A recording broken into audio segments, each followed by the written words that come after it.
Hi, this is Ina Davis from Bavaria, Germany, and I'm reading to you a chapter from The Day Christ Died by Jim Bishop, first published in 1957. An hour-by-hour account of the most dramatic day in the history of the world. 1 a.m. The work was finished. There was an end to the preaching, an end to the miracles, an end to the instruction of the apostles, an end to prophecy. The time for waiting had come. There were about 90 minutes left of freedom, and there was nothing of consequence to do with them. Jesus had publicly audited his accounts to the Father in the presence of the chosen ones, and in these prayers he had prayed for himself first, as all good priests should do, and then he had prayed for the man who would carry his story of love to the people. He had closed with a prayer for all the faithful of all times. There was nothing of importance that had not been said or done several times, some to the point of redundancy for the sake of emphasis.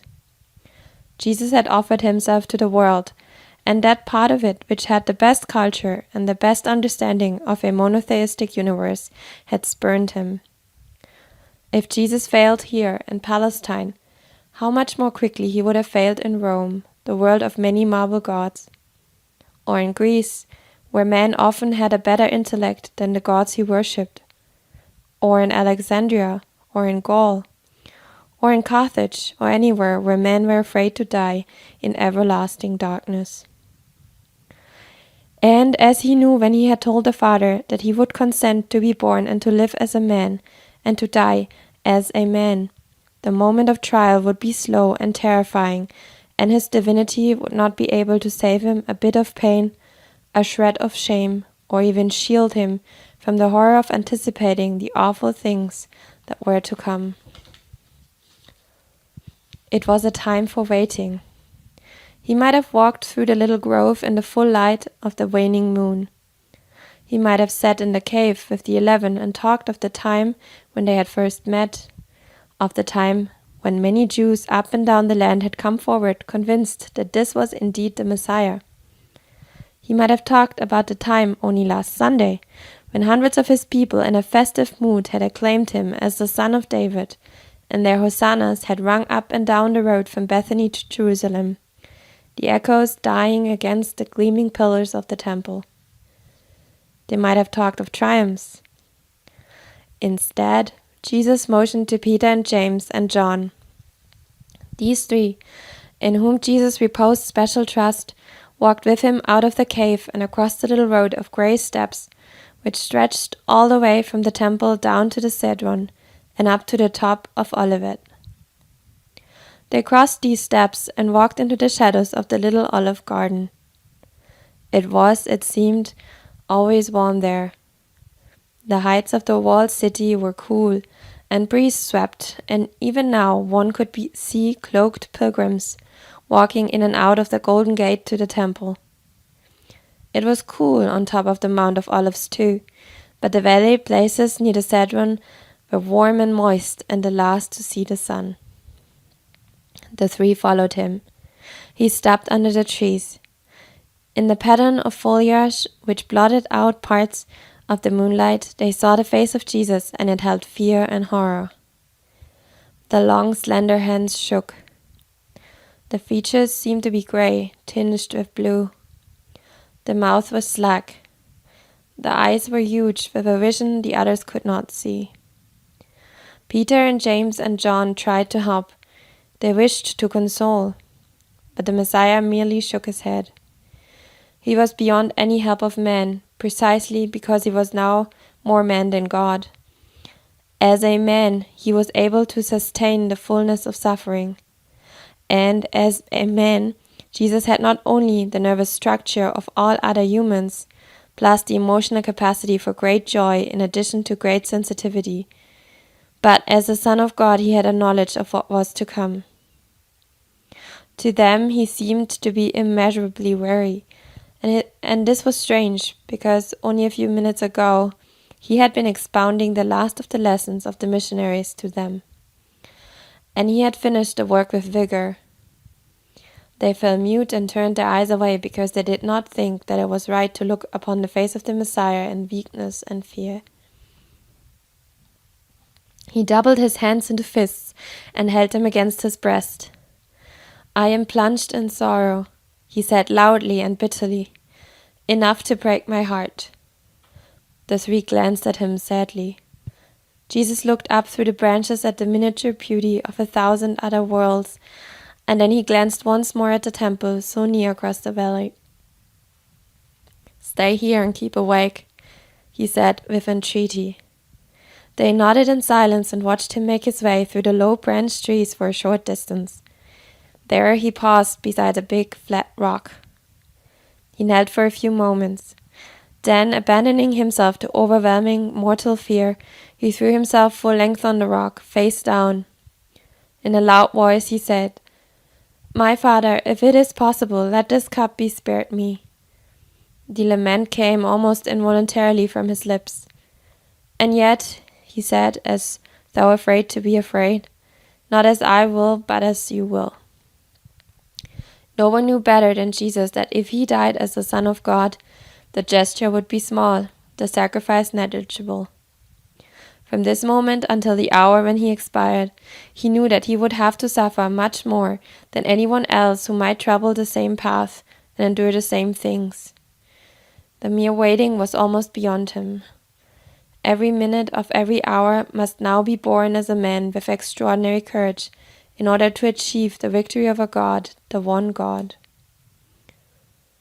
It was at this time that young Mark, about 17 years of age, ran into the Gethsemane. He was panting and he was in his night clothes.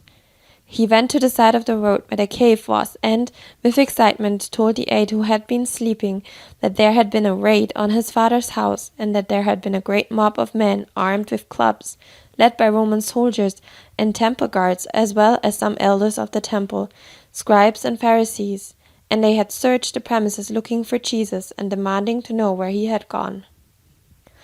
The neighborhood had been in an uproar, and many were seen carrying torches, and some carried lanterns on top of long staffs. The tribune and some of the elders had questioned his father, and then they had left. Some said that they were going to the temple. At this news, one of the 8 hurried across the road to tell Jesus, and, not finding him, told it in whispers to Peter and the others who waited. No one, with the exception of the boy who brought the news, seemed alarmed. The apostles apparently felt that if the raid had failed at Mark's home, then that was the end of it. Their lack of concern could hardly have shown itself better than in the fact that the 8 on the other side of the road and the 3 who reclined against olive trees in the garden fell asleep. Now and then John awakened and listened to the loud and fearful voice of Jesus, but, in spite of his love for the Messiah and his natural compassion, the heavy lids of his eyes refused to obey his will and shut again. Thus, in the little grove was the incongruous sound of the Son of Man beseeching mercy, and, mingled with it, the sleep-borne noises of healthy men whose faculties had been short-circuited by fatigue. And so, in a real sense, Jesus was alone in the garden. As he prayed, his anguish deepened and became unbearable. He stood. He was close to his stupor of fright at the visions he had seen, and he came back to the 3, perhaps to seek human solace. His agitation was pronounced. His body seemed older and bent forward. The hair, which usually hung smoothly to below his shoulders, was awry, and some of it was plastered to the sweat on his forehead. He looked down, and his heart ached as he saw the 3 sleeping. John stirred and awakened, and jostled the others. "How can you be sleeping?" Jesus asked. "Rouse yourselves and pray that you may not succumb to temptation." He was dismayed at the sight of his defenders grunting apologies and trying to get to their feet. The 12 may have been originally chosen by his father, but he had granted these 3 special honors. Only Peter and James and John had been privileged to see his transfiguration on the mountain. Only these three had been present when he had raised the daughter of Jairus from the dead. Jesus went back to pray, and now even further into the realm of agony than before. The three had fallen asleep again, almost before he had returned to the rock. This time he knelt, and his forehead touched the rock, and as he prayed, he rocked back and forth as though in deep physical pain. This, he knew, was the hard road to his Father. There was no other, easier route. The nature of man is such that he must shrink from thoughts of his own death, more so when the body is well and not close to death. The man side of his nature became more and more pronounced as he dwelt upon the imminent dissolution of the bonds between this miraculously fashioned body, with its sinews and blood and its bone structure, and its mind imprisoned by an inverted cup of bone, and yet free by the God-given power to think and to will. He considered the soul which would cling to his body until, in dreadful agony, the body died. The man side of his nature was not reconciled to death. Thoughts of it, after 34 years of living within the body, were sickening. And yet this had been his choice. He would come here and die for man. Once he called out, "My Father!" He prayed, sometimes in rapid murmuring, sometimes slowly, distinctly, and loudly. Once he looked up above the rock and for a moment fell silent. He saw an angel. The sight was luminous, but he was not encouraged. The angel said nothing. The silence probably meant that his Father would do nothing to lessen the suffering of Jesus. He got to his feet slowly and with the aid of his hands, and he went back to the men who were eager to lay down their lives for him. They were again sleeping, and as Peter half opening his eyes, Jesus half whispered, "Simon, are you sleeping? Were you not able to stay awake 1 hour? Keep awake and pray, all of you, that you may not succumb to temptation." He sighed. "The spirit is willing, but the flesh is weak." This was at the moment as true of him as it was of them. His flesh was so weak that all the strength of his soul could not keep it from betraying the will which made it function. The Lord, said Isaiah, would lay down upon him all the iniquities of mankind. And now the weight of countless sins pressed upon his shoulders as he knelt again to tell his Father that he would accept the cup.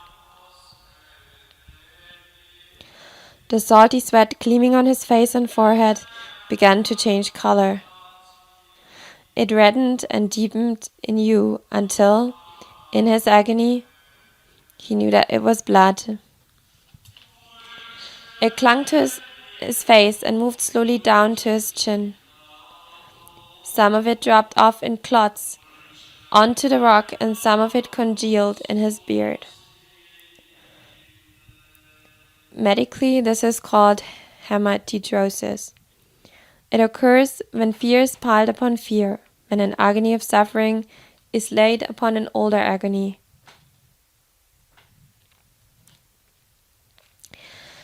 And an older suffering until the highly sensitized person can no longer sustain the pain. At that moment, the patient ordinarily loses consciousness. When that does not happen, the subcutaneous capillaries sometimes dilate so broadly that when they come into contact with the sweat glands, the little capillaries burst. The blood is exuded with the perspiration, and usually this occurs over the entire body. Luke, who was a physician, later wrote, "And his sweat became as clots of blood trickling down upon the ground."